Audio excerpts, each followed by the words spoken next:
Yes mga igala, mayong adlaw ka natong tanan. Welcome sa Panaguban sa atong tulumanong tambayan sa Radyo Pilipinas.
Yes mga igala, niya na sa itong panag-uban no, karong hapon dili sa tutuluman ng tambayan sa Radyo Pilipinas. Naglibog na ko kung usapang agrikultura no, pero ang usapang agrikultura kay karon to sa buntag man to no. Anyways, mga katambayan no, karong taknaan no, ato ang hisgutan no, kining ginaingon nato nga CPR awareness day ba? Pero July mong giingon good ba?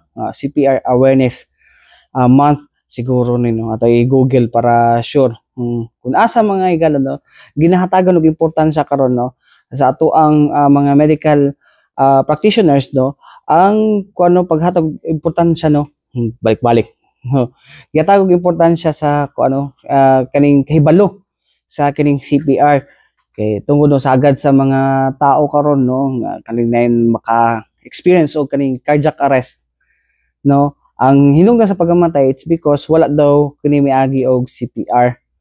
Oh, kung tanaw sa nang CPR mo na siyang cardiopulmonary resuscitation no.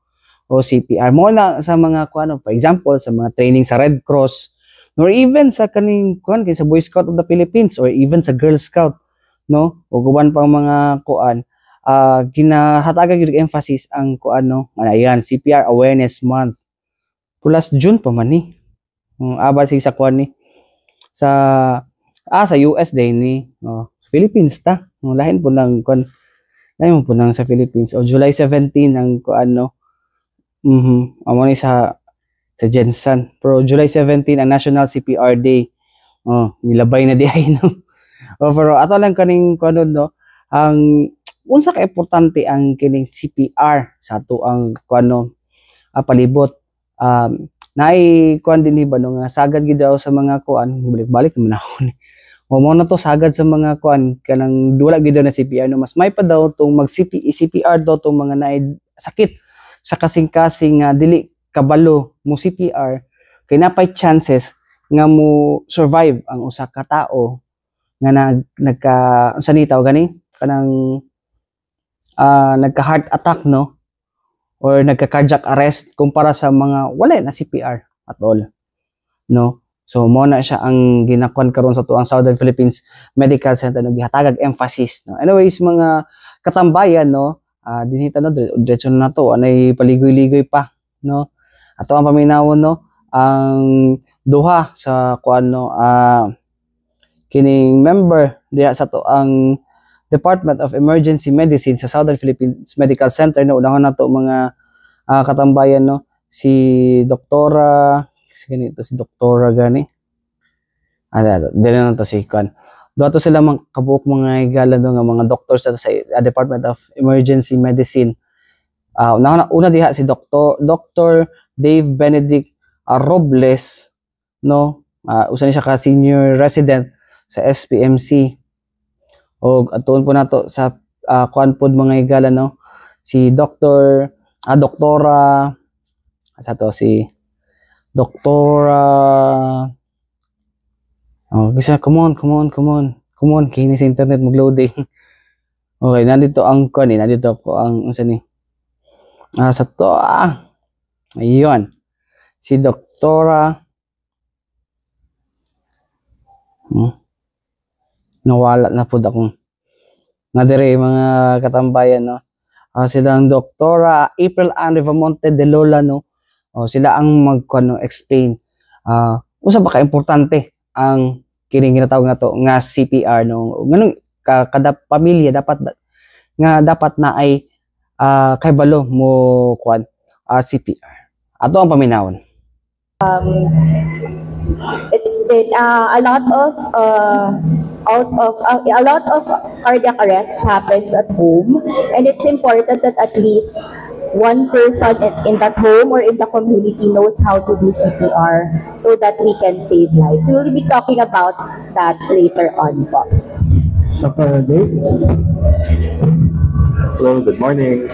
So, out of hospital cardiac arrest is a major killer, and it's a civic duty of ours to be able to know how to intervene in an unexpected emergency. So, cardiac arrest can happen anytime, anywhere, to anyone, and it can only take basic knowledge to make a big difference in someone's life. Okay. Dr. sa hospital. Okay, so for June, I have data for June, no? We had around 32 out of hospital cardiac arrest that we received at home. And of these 32, only about 22% had survival. But I don't have the statistics on how many of these had CPR done at home. But based on the AHA na mga data, around mga 30% lang daw yung mga nagagawa ng CPR in the community out of hospital for the previous years. And that's why we are trying to increase this, because in some countries they have already developed systems now wherein they train lay people CPR. So that's what we also want to do here in the Philippines. Ano po itong CPR? Kasi sa 20%, sa 30 to 20% yung how could this help? Because may data ba tayo na ilan yung trained or na may na CPR sa mga kababayan natin? So every July, the government, including all the other societies, we conduct we teach CPR sa schools, sa communities. So I don't have the number for that, but we do have trainings for that, and it's very easy to do. It's not like you have to have special equipment to do CPR. Kung CPR alone lang we are talking about. The AED is another thing. Dr. Dave will discuss the AED in a little while also. So for the CPR, we teach every July. We have this caravan for the whole Philippines. We also teach students. We go to schools, different schools, to teach CPR, and and also in the communities as well. So morning. Every month, we actually do review our calls with 911, and siguro out of 100 or so calls in a month, what we get from our EMTs is that only very few, around 20 to 30, would have CPR started by the family members. So there's a lot of hesitancy in the community. Even when our dispatchers are trained to instruct the families on how to do CPR, a lot of people are scared to do it. And it's these crucial minutes where you can do something as simple as CPR can mean a big difference for these patients. Sa basic mo, for example, may isang nakikipagkatawa ligtas o sa bahay ay natanggap na sa what would that person do? Ano dapat yung gawin?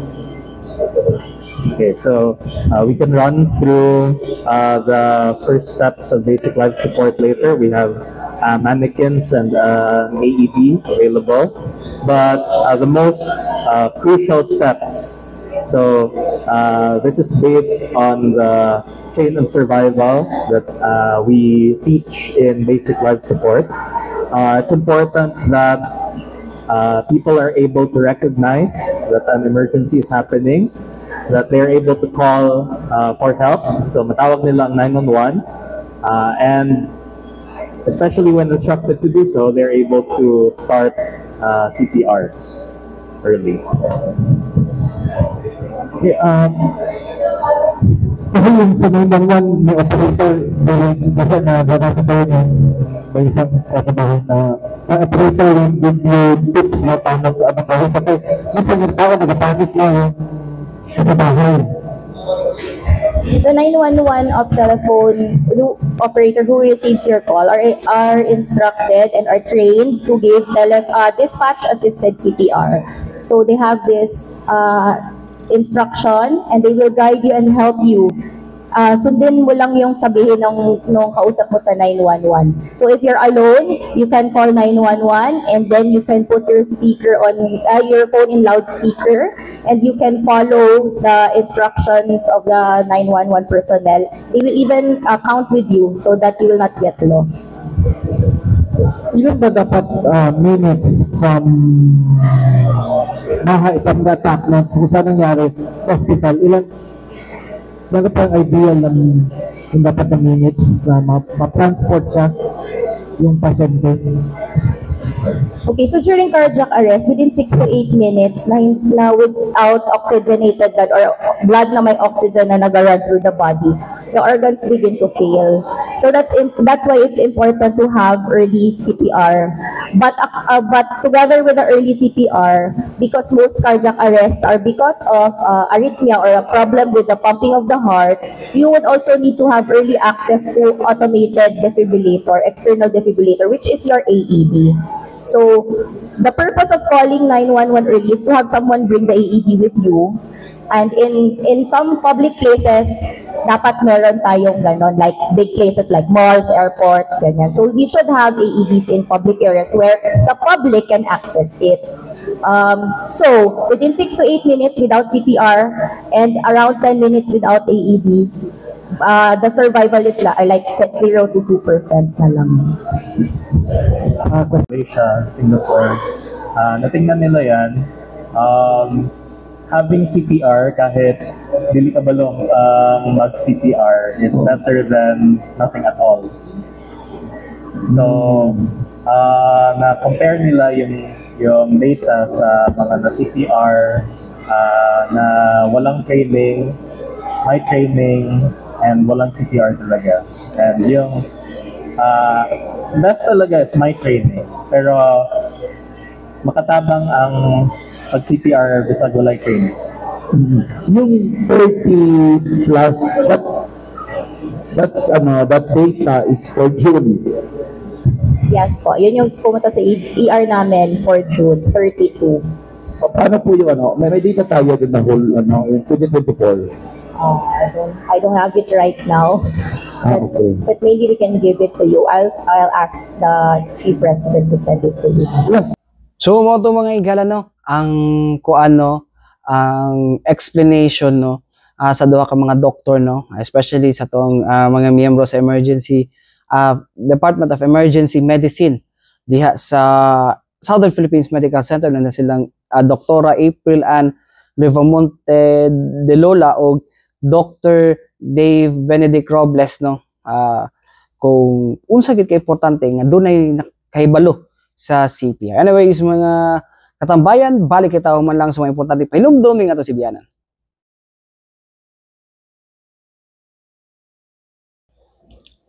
Balik kita mga igala og padayon nga po natong kanong ginahisgutan karong hapunan diri sa tutuluman ng tambayan sa Radyo Pilipinas kining importansya sa mga tao nga dunay kahibalo sa kining CPR or cardiopulmonary resuscitation mga igal mo na ang lisod mo cardiopulmonary resuscitation lisod kay spelling taas kayo CPR na lang para dali and anyways mga katambayan kagahapon or katong katong Lunes sa during kapihan sa kapihan sa Davao sa SMCP dito aside sa pag-explain no kung unsang importansya no, gipakita usab no sa ato ando ka mga doktor no nga sila Dr. April Ann Revamonte de Lola og si og ni kuano Dr. Dave Benedict Robles ngadto sa mga sakop sa media no kung unsa ang proper nga pag kuano or tama nga proseso sa pag CPR no, and napoy hands-on ang ubang mga kauban nato sa buhat pud no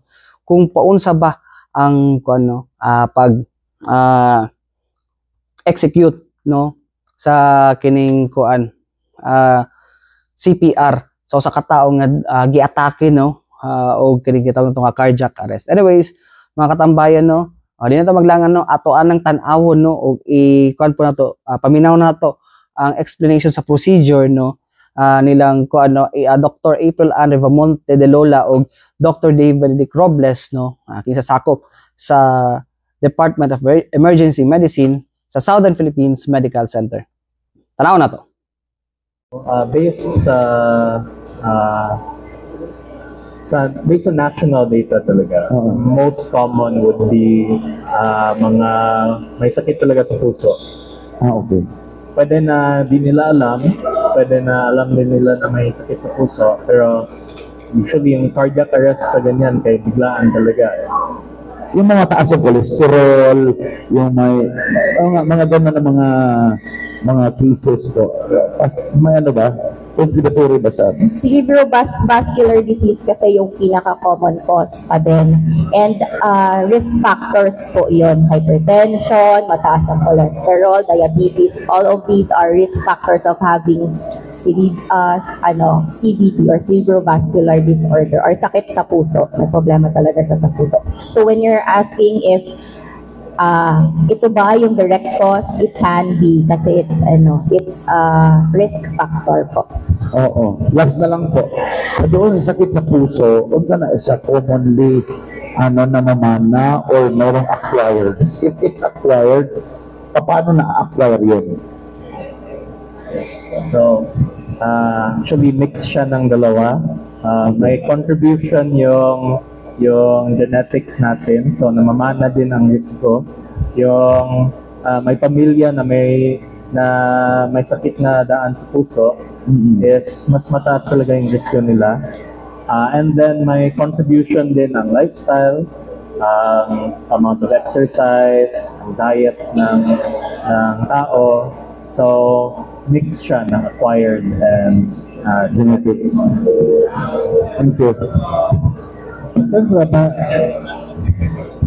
healthcare is that ano bang parang law mga establishments na merong ganong na mag-install sila ng ganong mga meron silang trained na personal na can do CPR? Actually sa Davao City meron tayong ganyan, parang anong tawag yan, yung sa local natin na pinasa ng City Council, AED ordinance. I don't know the number though, but we have. So, hindi lang siya sa malls, even the barangays, they are requiring. But I think it's more of wala pa sigurong budget so that hindi pa ma-acquire, but we already have it.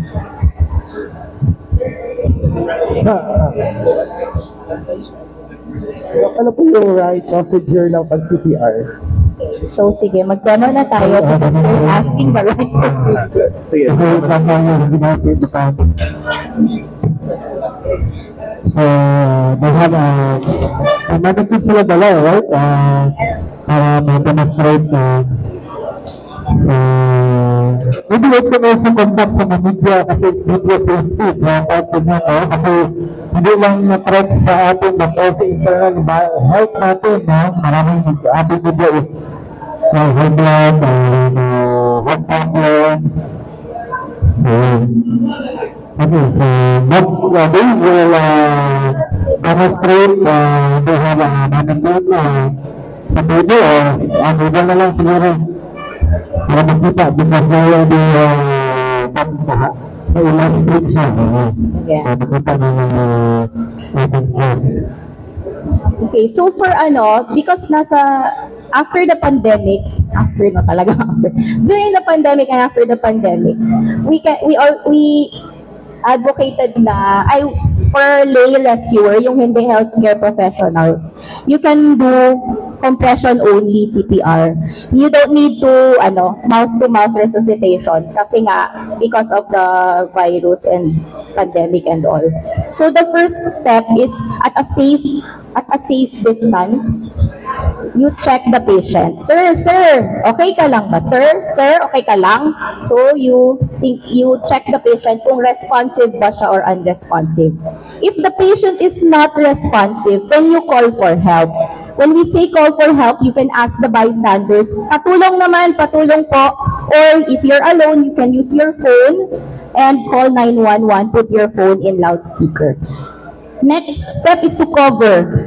Kasi ayaw din natin na ma-expose tayo. Cover with face mask or face shield. And then itong person then na you are rescuing, you cover with a cloth then. Yung nose and mouth.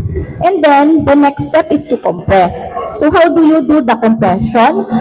You put the heel of your palm in the center of the chest. That's it. You put the heel of your palm to the center of the chest and then you push. So gaano kabilis ang pag-push? It's 100 to 120 beats per minute. So may mga songs tayo na pwedeng i-follow, like Staying Alive or Baby Shark, and marami pang mga recent songs na pwede natin gamitin. So gaano katagal natin ginagawa ito? For hands-only CPR, we do this for 2 minutes. And then after 2 minutes, balik ka dun sa check the patient. Kung responsive na ba siya or not, if breathing na ba siya or not. Then, if hindi, you continue your CPR. Until help comes, dumating na yung 911 or somebody from yung tinawag mo kanina, may dala na AED. Calling for help also means calling for an AED. So for example, meron na tayong AED. Easy naman yan gamitin. It's universal for all of the AEDs. You open the kit, the machine, you place the pads. So may drawing yon kung saan nilalagay yung pads. One is under the right clavicle or itong dito sa shoulder. The other one is under the left kilikili. So you just follow what's in the drawing. You turn on the machine. And the machine will talk to you. Sabi ng machine, do not touch the patient. Kasi nag-a-analyze siya. Before you attach the pads pala, dapat the patient's skin should be dry and hindi siya dapat over the cloth. On the skin talaga siya. Okay. So the machine will tell you if the patient needs to be shocked or not.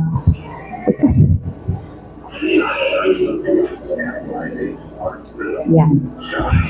So sabi niya, shock advised. Everyone clear. So do not touch the patient. When the flashing button is ready na, you just press that. And then, shock delivered. And then after that, you continue your CPR for 2 minutes. It has a metronome also. Nag-tak-tak-tak. Yun ang i-follow natin. Yun yung rate ng CPR. It's the same thing also when you call 911 and they will give you instructions. They will also tell you on how fast your CPR should be. That's it. And then, hanggang sa magising yung patient natin or dumating na yung mga EMTs and they will take over from you. Okay. Mo na 30:2, dalawang breath, yun na yung ika 2 minutes. Ang pwede mong gawin is you count 30, and then 30, and then 30, 30. So 2 minutes yon. So paano malaman kung effective ang CPR?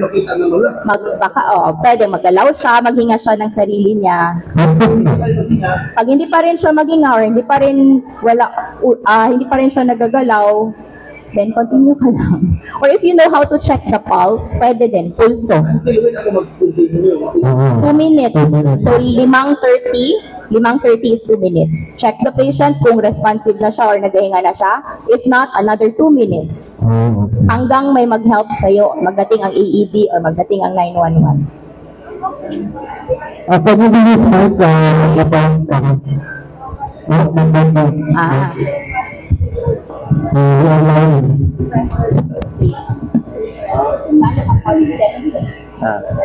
Sabi can you return can you return to the panel table? Pressure daw.